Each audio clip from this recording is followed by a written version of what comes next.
മിശിഹായിൽ പ്രിയ സഹോദരി സഹോദരന്മാരെ, ഷെൻസ്റ്റാട്ട് ദൂതിലേക്ക് ഏവർക്കും സ്വാഗതം. വിശുദ്ധ മത്തായിയുടെ സുവിശേഷം അധ്യായം 21, 33 മുതൽ 44 വരെയുള്ള തിരുവചനങ്ങൾ. മറ്റൊരു ഉപമ കേട്ടുകൊള്ളുക. ഒരു വീട്ടുടമസ്ഥൻ ഒരു മുന്തിരിത്തോട്ടം നട്ടുപിടിപ്പിച്ചു. അതിനു ചുറ്റും വേലി കെട്ടി അതിലൊരു മുന്തിരിച്ചക്ക് സ്ഥാപിക്കുകയും ഗോപുരം നിർമ്മിക്കുകയും ചെയ്തു. അനന്തരം അത് കൃഷിക്കാരെ ഏൽപ്പിച്ചിട്ട് അവൻ പോയി. വിളവെടുപ്പ് കാലം വന്നപ്പോൾ അവൻ പഴങ്ങൾ ശേഖരിക്കാൻ ഭൃത്യന്മാരെ കൃഷിക്കാരുടെ അടുത്തേക്ക് അയച്ചു. എന്നാൽ കൃഷിക്കാർ ഭൃത്യന്മാരിൽ നിന്ന് ഒരുവനെ പിടിച്ച് അടിക്കുകയും മറ്റൊരുവനെ കൊല്ലുകയും വേറൊരുവനെ കല്ലെറിയുകയും ചെയ്തു. വീണ്ടും അവൻ ആദ്യത്തേതിൽ കൂടുതൽ ഭൃത്യന്മാരെ അയച്ചു.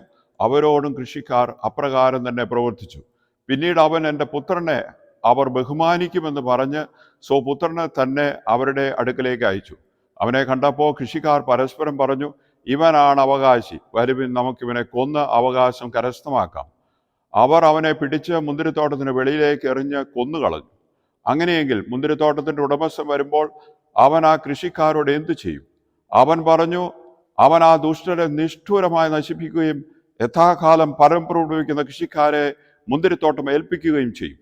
യേശു അവരോട് ചോദിച്ചു, പണിക്കാർ ഉപേക്ഷിച്ച് കളഞ്ഞ കല്ല് തന്നെ മൂലക്കല്ലായി തീർന്നിരിക്കുന്നു. ഇത് കർത്താവിൻ്റെ പ്രവൃത്തിയാണ്.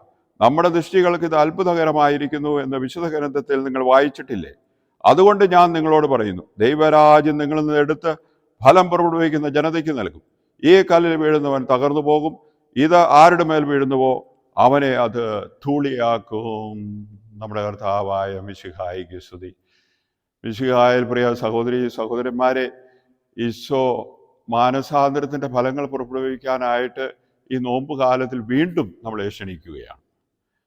നോമ്പുകാലത്തിൽ ഈശോ പറയുന്ന ഉപമ ഒരു കൃഷിക്കാരന് കൃഷിയിടം അല്ലെങ്കിൽ മുന്തിരിത്തോപ്പ് ഏൽപ്പിക്കുന്നതിനെ കുറിച്ചാണ്.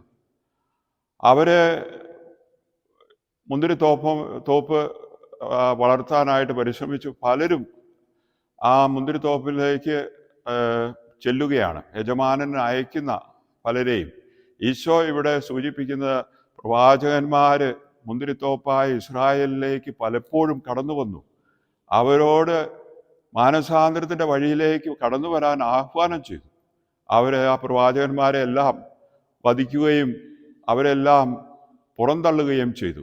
അവസാനം തൻ്റെ സ്വന്തം മകനെ അയക്കുന്ന ആ യജമാനെ കുറിച്ച് ഈശോ പറയുമ്പോൾ ഈശോ തന്നെയാണ് അവിടെ സൂചിപ്പിക്കപ്പെടുക. ദൈവം സ്വമകനെ അയക്കുകയാണ് ഇസ്രായേൽ ജനത്തിനു വേണ്ടി. അവനെയും അവർ കൊന്നുകളയും, അല്ലെങ്കിൽ കുരിശുമരണം തനിക്ക് സംഭവിക്കും എന്ന് ഈശോ ഒന്നും കൂടെ പറയുകയാണ്. അവിടെ ഈശോ പറയുന്ന ഒരു കാര്യം, ഇവിടെ നിർദ്ദേശങ്ങളില്ലാഞ്ഞിട്ടല്ല, ഇവിടെ മനുഷ്യരെ നേരായ വഴിയിലേക്ക് നയിക്കാനായിട്ട് മാർഗനിർദ്ദേശം തരാനായിട്ട് ആളുകളില്ലാഞ്ഞിട്ടല്ല. നമ്മുടെ സമൂഹത്തിലും അങ്ങനെ തന്നെയാണ്. നമുക്ക് നിർദ്ദേശങ്ങൾ തരാൻ ആളില്ലാഞ്ഞിട്ടല്ല, മാനസാന്തരത്തിൻ്റെ ഫലങ്ങളിലേക്ക് കടന്നു വരാനായിട്ട് നമുക്ക് പലപ്പോഴും നല്ല മനസ്സ് ഇല്ല. നല്ല മനസ്സ് വിത്ത് വീണ് മാനസാന്തരത്തിൻ്റെ ഫലങ്ങൾ പുറപ്പെടുവിക്കുന്ന നല്ല മനസ്സിൻ്റെ ഉടമയായി തീരാൻ നമുക്ക് ഈ നോമ്പുകാലത്ത് പരിശ്രമിക്കാം.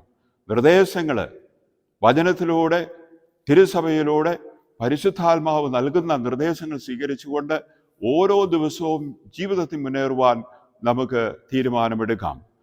പരിശുദ്ധ കന്യകാമറിയം പ്രസാദവരനാഥ നമ്മെ അനുഗ്രഹിക്കട്ടെ, നമ്മെ സഹായിക്കട്ടെ. ഈശോ നമ്മെ അനുഗ്രഹിക്കട്ടെ.